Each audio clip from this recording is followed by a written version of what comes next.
are live, Believe Nation. Happy Tuesday. Tuesday is my YouTube day. So I have one day per week that I spend working on my YouTube channel. I think it's great to be able to batch your content. If you're struggling to be in creative mode and make YouTube videos or make your book or make your course or whatever, I think it's really hard to do it in just really short bursts. I like having an entire day to focus on just working on that thing that I need to work on. So that's today. So Tuesday's YouTube day. I have one mega big filming week every month, and then I have one kind of three mini filming. Today's a mini filming day. Zanderman in the house. 62 days on your fast, and not 62 days on my fast. 62 hours on my fast. I forget. The last time I ate was 10 p.m. Eastern on Saturday. So whatever that works out to is what we're at. But I'm going to introduce you to a very special chat business. I think you're going to like this man. We haven't connected yet, but we share a lot of similar friends. And there he is. Evan, how you doing? Linkner in the house. So I was just saying, we haven't connected yet, but we share a lot of mutual friends. And so I'm excited for this conversation. If you guys don't know Josh yet, he has been the CEO of 5 different tech companies, which sold for over $200 million. He's helped start up over 100 different startups. He's a New York Times best-selling author. And he's got a new book out, which I don't think is out yet, but is on its way because I don't have my copy yet. So I'm excited to pick it up, called Big Little Breakthroughs. And you can see on his background there, the copy of it is super colorful, rainbow. Josh Linkner, welcome aboard, man. Evan, thanks so much. I'm a huge fan of yours, and I love the work that you do. Always sharing great wisdom and insights for people. So thank you so much, and it's truly a pleasure to be with you. Cool. Well, I mean, I haven't read the book yet, but I love the concept of it. And at least for me, in the nutshell, you don't have to have some big, giant breakthrough all the time. A lot of the pressure that we put on ourselves, if we have to come up with the next Nobel Prize winning idea, a lot of the breakthroughs come from making little, tiny, but constant incremental improvements. Is that the thesis? Did I get it correct? Yeah, that's pretty close. So it's big little breakthroughs, how small everyday innovations drive oversized results. And the whole notion is, instead of taking on this massive risk or trying to shoot for $1 billion idea, which might be out of the grasp of many of us, it's around cultivating small daily acts of creativity in a really sort of not but like a logical way. And what this does, it makes creativity way less risky, way more accessible to more people, and allows us to actually build skills and enjoy great results all at the same time. So it's sort of a more pragmatic way, actually, of building and harnessing human creativity to drive the outcomes that we care about the most. I love it. And my audience is more entrepreneurs, less like corporate, but entrepreneurs. And I think a lot of entrepreneurs don't start because they're working on too big of an idea, and it's 3 years later and they still haven't done the thing because it's too big, and now they need venture capital, and now they need this giant team, as opposed to just starting something, making tweaks, making changes, not worrying about the perfect plan. And so I love that message. How do you think it applies best to the entrepreneurial market? Yeah, so being a venture capital investor for years and years, there's this old saying in VC land that more startups die of indigestion than starvation. In other words, they try to take on too much. And I think that the notion of big little breakthroughs is a really sort of thoughtful, pragmatic approach here. One of the principles, so just back it up for a second, this is my 4th book, but I poured my heart and soul into this one, man. I spent over 1,000 hours in research and interviews with CEOs, billionaires, celebrity entrepreneurs, Grammy award-winning artists, as well as everyday innovators around the world. And I tried to sort of decode, like, how do they think? What do they do every day? How do they build habits around creativity? And what are their core mindsets and obsessions? And in the book, we covered the 8 core obsessions of everyday innovators. But one of them you hit right on the head of it, which is start before you're ready. In other words, too many of us wait for a directive or permission, or sure we have like a bulletproof game plan, and we end up missing an opportunity if we even start at all. But to the entrepreneurial question, it's more about getting after it. And yeah, you may have to move forward in the face of ambiguity. You might not have all the answers. You might need to pivot and adapt and course correct along the way, but it's more about getting started and finding your way forward using acts of everyday creativity at each step of the way. I love it. When does the book drop? 1 week from today. It's on 4/20. For anyone that celebrates 4/20, I hope that you blaze up, have some Cheetos, and enjoy the book. I love it. So the idea is super interesting to me because I have a picture of Kanye West behind me on the wall. And the very first top 10 rules video I ever did on my YouTube channel was Kanye West, because one of my friends put out a blog post kind of slamming Kanye West. And so I thought, you know what, Kanye needs a little more love. Like, you can hate on him all you want, but you can learn from him too. You know, there's a lot you can learn from him. So I threw away what I was doing on the day. I had something else planned just to make this one video, just to show my friend Mark. And people loved it so much that it became, hey, can you do Jeff Bezos and can you do Dame Dash? And so it essentially built the brand by having just this one little idea that I was doing just to show my friend Mark, and I was going to go back to kind of the rest of my day, and it took me in a whole different path that I wasn't expecting. So I love that idea, is that in those ideas that you've got, it doesn't have to be some big thing, but it could become it, and you won't know until you actually start doing it. Well, I love your story, because talk about a big little breakthrough. I mean, if you were years and years ago said, okay, I want to build this like media empire and have millions of YouTube followers and everybody knows me and I get to hang out with Gary Vee and such, like that would have been such a big thing. You wouldn't even know what to do.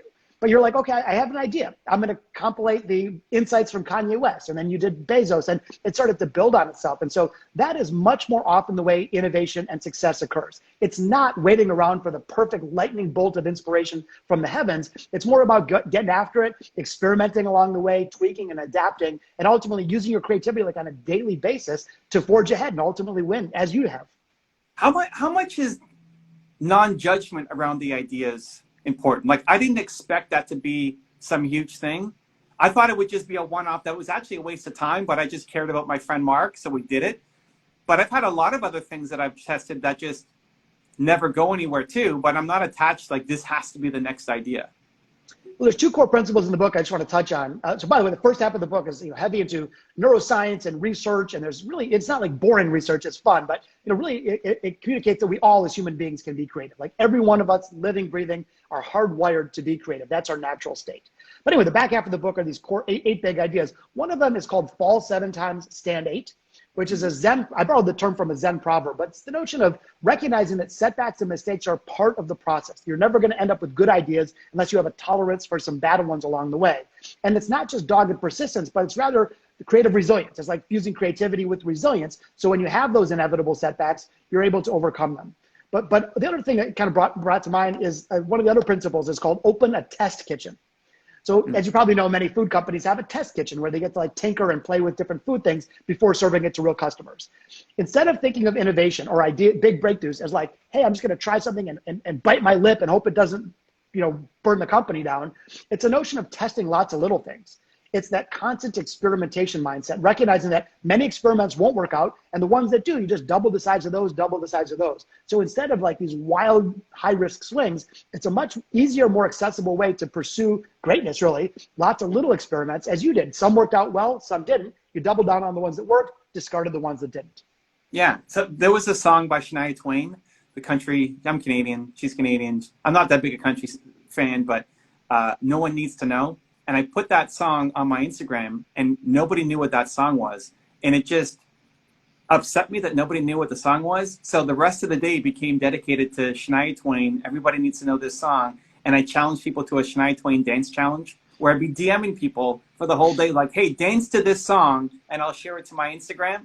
And that became the whole day. And we turned into a YouTube video and everything else. And people had so much fun with it. And they asked, well, when's the next dance challenge coming on? And I thought, that's it. Like, there is no next challenge. I don't want to be the dance challenge guy, but it was a moment in time that was super fun to do. And I think just that message to entrepreneurs that, hey, follow your curiosity, try it out, see how it goes. It may hit, it may not, and stop judging your idea that it has to be so perfect, and just get it out the gate and see what happens with it. Yeah, that's so smart. And the other thing I love about that story is that you're bringing this element of fun to the equation. You ever notice, like when we were kids, we played. We went out to play. You play sports. I play music. But then you go to work, and work is like this horrible thing where you're trading your soul for money. It's almost like if you enjoy it, you shouldn't be doing it. And I think it's the opposite. What if we just swapped out the word, Evan, work and play? Like, instead of having a workforce, what if you had a play force? What about like playing through your problems instead of working through your problems? Or like, bye, honey, I'm going out to play for the day. But when you think about play, you add fun, you add that sparks creativity. And I would argue that your best ideas probably came in those moments where you let your guard down a little bit and had some fun. Yeah, people ask about work-life balance. I'm like, well, what is work? Like, I'm talking to Josh. Is this work? This is fun. I mean, I'm going to leave this with more energy than when I came in. I'm looking at my calendar, and it's not like, oh my God, I got to talk to Josh. even though it's like work hours, it's all life. It's all fun. I think that's why you become an entrepreneur, is you get to create your own life that you want, ideally. And it's not every day is roses and amazing, but that idea that, hey, you can go create your own big little breakthrough for your whole life as well, not just for a business concept. Well, that's so true. And, as entrepreneurs, again, I built 5 companies with my bare hands, so I know what that's like. And we're always like looking for that edge. We're trying to achieve more. We're trying to win more. And I would argue that many of the hard advantages of the past have become commoditized or outsourced or automated. So in this sort of new era, in the post-COVID era, how do we build startups? How do we win as people and our families and our health, our careers, et cetera? And I would argue the one thing that can't be outsourced or automated is our inherent gift of creativity. And if we can bring that to bear on the things that we care about the most, whether it's landing the Jones account, or whether it's raising the next round of capital, or getting just that perfect CFO to join your team, the more creative we are in all aspects of our professional lives, not just product or marketing, in all aspects, the more sustainable results we'll enjoy. The book is called Big Little Breakthroughs. Josh Linkner. Where do you want people to get it? Like, we'll link this up on YouTube description below. Is it Amazon? Is it your website? Where do you want people to go? Well, wherever you choose to buy books is cool with me, but if you go to biglittlebreakthroughs.com, there's all kinds of goodies. There's like a free assessment tool, see how you're weighing in right now on creativity. There's downloadable worksheets. There's a fast start guide. So that's probably a pretty convenient place to go. I will say, if anyone enjoys listening to books, I not only read the book myself, which most authors do, but I started my career playing jazz guitar. So I spiced it up a little bit. I put a little jazz guitar in between each chapter and at the beginning and the end of the audio recording. So there's a little music involved in the book as well. Not too much, a little bit. That's epic. I love that, man. That's great. And that's another big little breakthrough. Like, I've interviewed tons of authors. I've never heard anybody put their own little jazz solo in between the chapters. I love that. Speaking about fun and creativity, I don't have the book yet, but I love the cover of it. And anybody, you can see behind him over his right shoulder, the cover design. I almost want to have that, hanging on my shelf, just as like a creative reminder, just as something there to, it's rainbows and creativity. Like, talk to me about how you came up with that cover. Well, first of all, Evan, we're going to absolutely get you a copy of the book. So it will be in your physical possession the day it comes out, I promise you. But it's a little hard to see through Instagram Live here, but what the cover actually is, do you ever see an art form called Pointillism, where it's one little dot and like another little dot, and they're just primary colors, and it's not real fancy or hard to do. Like, my 4-year-old daughter, Talia, could put a little dot there. But when you add these little dots together in an organized way, it forms something special. And that's exactly what big little breakthroughs are. The individual acts don't have to be that complex or inspired or great or awesome, but when you keep putting them there and you organize them in a smart way, they form something greater. I opened the book with there's only really one quote in the book. It's not like a whole collection of quotes, but it's a Vincent van Gogh quote that all great things are simply a compilation of smaller things. And that's exactly what Big Little Breakthroughs is all about, is coming up with those high consistency habits of little dots that add up to big things. And that's what the cover represents. I love it. So someone in the chat saying, hey, I needed to hear this, feeling quite frustrated myself today. For somebody who is trying to figure out their next big idea and is being hard on themselves and super frustrated that they don't have it, and they see all these other people winning, and why am I not winning, and what's my next idea? I'm so frustrated. What advice would you give them? Well, first of all, I think we all feel that way sometimes. I think it's one of the downsides of social media is that we glamorize this unrealistic definition of success. But again, I've spoken to many, multi-billionaires that have had lousy days and felt bad. So just first of all, let's acknowledge that we all have that feeling. We all have fear and anxiety and all that. It's totally normal. But once you do, I think it's overwhelming if you're like, hey, how come I didn't just invent Amazon? How come I'm not Mark Zuckerberg? Very few of us are. It's hard to see ourselves in that. But when we think about little breakthroughs, it's so much more accessible. We're like, gosh, I could come up with that. It's funny, in the book, I don't cover the stories of Netflix and Amazon and Apple, because we already know that. I cover the stories of these really interesting people you've never heard of that have done amazing things. And to me, that's so much cooler, because it's like that it's sort of like innovation for the rest of us. And I really feel like, personally, I'm on a mission to help everyday people become everyday innovators. So to the question, I would say this: don't worry about thinking big. For a minute, think small. Think the next time you're facing a challenge, what's one teeny tiny micro way that you could inject a little creativity? It doesn't have to be bold or breakthrough. But what ends up happening is that these ideas, big little breakthroughs, they become contagious. So 1 becomes 6, becomes 14, and then you start to build a rhythm around it. So for me, what I do when I'm laying on the canvas, battered and bloodied, is I just try one little thing, and then try one little thing after that. And a series of those little things, again, adds up to much greater results. So let's apply this even to our daily lives. If somebody is, coming through COVID, maybe they gained some extra weight, maybe they're not happy with, how they've taken care of their body and eating and all that. So if somebody's like gained an extra 15 pounds and they want to get it off, how do we apply big little breakthroughs to that? Well, I'm certainly not a nutrition or exercise expert, but you probably know that exercise, it's all about consistency. You can go to the gym if you're 40 pounds overweight and work really hard for 3 hours and you don't drop 20 pounds instantly. It's the series, it's the consistency. And that's exactly kind of like the principle behind big little breakthroughs. I will say this, because you mentioned COVID. I feel like with COVID, the whole world has hit a giant reset button and patterns have been broken. The way we work, the way we sell, the way we buy, the way we live, love, eat, etc. And I think for entrepreneurs, I know you have a lot of entrepreneurs today, this is a real opportunity because the established guard, their patterns are broken just like ours as entrepreneurs. And that's the opportunity. So we can't, rather than relying on what worked in the past, we have to forge new ground. We have to reimagine and reinvent and rethink. And that's, again, I think the real opportunity that we all have. So I think you just tackle the weight, a little bit overweight from COVID, from drinking and eating too much like I did, the same way that you would tackle a big creative project is sort of one little teeny step at a time. Yeah, I think why I brought it up is because I think your book applies not just to innovation in business, but innovation in your entire life. And I think that's what entrepreneurs love doing is we get to set the rules for our own life. And so a lot of people overplan on their health and their fitness. What's the perfect diet and what's the perfect routine and and then you don't do anything, right? So big little breakthrough. Hey, go for a walk today. Like just start building some momentum. Do anything, like one small thing. Will you lose all the way from one walk? No, but do you start building momentum? Yes, right? It's just that first step is what's so critical.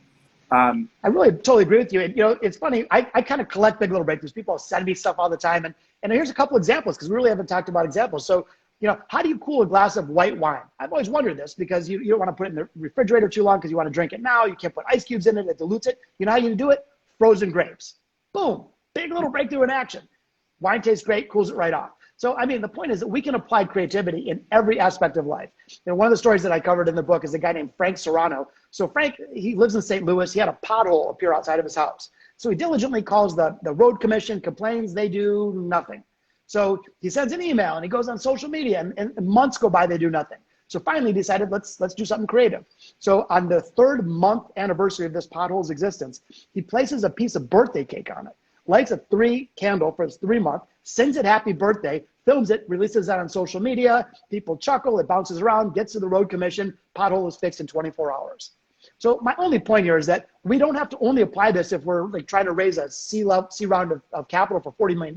We can apply it in our health, in our friends, in our family, even in our roads outside our houses. I love it. Someone in chat's asking what inspired you to write the book. And obviously you've had so much success as an entrepreneur, starting your own businesses, investing in other companies. You've already had a New York Times bestselling book. You put 1,000+ hours into this. You don't make a lot of money from writing books. So what inspired you to do this versus start another company? Yeah, no, thank you for asking. That's very, very kind. So first of all, I grew up I'm from the city of Detroit. So I kind of grew up as being an underdog. And I love the way that this type of thinking can level the playing field. Innovation, I'm sick and tired of people thinking of it as this exclusive club that only, elite people get to join. It really is like innovation for the rest of us. So I wanted to make this accessible to every person on the planet to help them unleash dormant creative capacity. As mentioned, I feel like I'm on this mission to help everyday people become everyday innovators.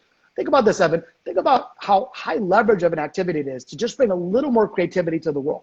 In other words, you don't have to be 1,000% more creative. What if you were 5% more creative? And so I started thinking about this, okay, what if our school systems were 5% more creative?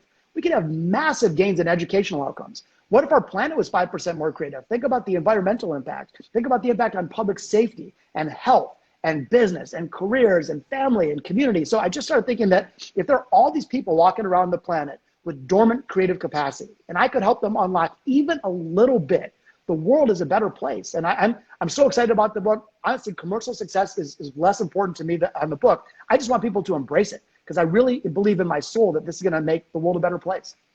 Angel in the chat says, please have Josh back again. I'm ordering his book right now. Thank you. It's very sweet of you. Thank you.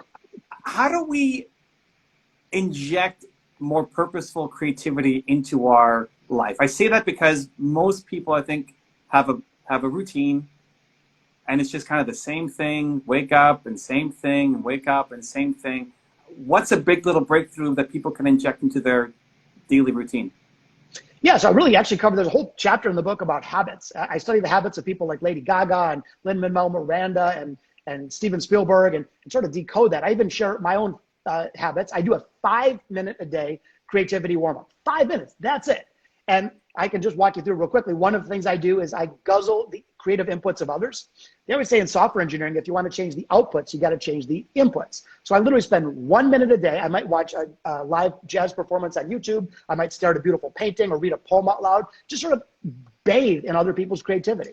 One other thing I do is I give myself like creativity jumping jacks. I give myself some weird problem. Like if I had to market a replacement for the head earbuds and I had to do it in a different language, what would I do? And it's not designed to kick out real work product. It's more designed to keep my juices flowing. So a simple habit, you would be blown away how much results you can get in just doing that. The other thing I'll share real quickly is that most of us use a technology for idea extraction called brainstorming. Brainstorming was a technology that was invented in 1958. And I'm sorry, a lot has changed since 1958. But we're still using the same outdated, ineffective technology. So over the last 20 years, and I share a lot in the book and also online, I built a toolkit of far better technology. When it's time to get creative, how can you extract your natural abilities? They're funny names and they're really fun. One of them is called the bad idea brainstorm, where you start by brainstorming bad ideas, only then to pivot them into good ideas. One of them is called role storming, where you're brainstorming in character. So you might pretend that you're a villain or a hero or a movie star or a super athlete, and you pretend that you're them while brainstorming. There's a whole bunch of really fun techniques, but the techniques are not only fun, but they're way more impactful. The thing about it is better technology to get our innate creativity deployed and into action. I love it. I mean, I think even just changing up your environment, just walk to the coffee shop a different way than you normally walk. Right? Like something simple like that. Maybe you notice something different. Like, oh, that bird is singing, and that launches your next big little breakthrough. I love it. For that, I love the first tip. I mean, I love all your tips. So the first one you gave about you watch a YouTube video and it's jazz guitar, it's just something to kind of break you out. Do you plan that? Do you have like a playlist you create before? Because a lot of people then like, oh, what am I going to do to get inspired? And then they spend 40 minutes just searching on YouTube instead of actually having a thing. So to the idea of, hey, have your running shoes out before you go for a run, like put them there the night before. Are you curating a playlist, or do you have a book next to you ready to go the night before so that it forces that creativity habit the next day? I do both. And I think the key here is that people should do what feels right to them. There's not a prescription per se. Just having a deliberate small amount of practice every day is you'll be blown away after 30 days how much more creative you feel. The cool thing about creativity, Evan, is that it's not like you're learning a new language from scratch. It doesn't require 5 years and millions of dollars and other sacrifice. Because we're hardwired to be creative, a little bit of practice can actually just completely unlock people's creativity. And technique is the same thing. So yeah, sometimes I will set out like the running shoes the night before kind of thing, where I have, here's what I'm going to work on tomorrow. Here's a couple challenges, or here's some songs I want to listen to. But other times it's not that complicated. I'll just literally go to YouTube and I'm like, bossa nova saxophone, and I just like watch somebody wail.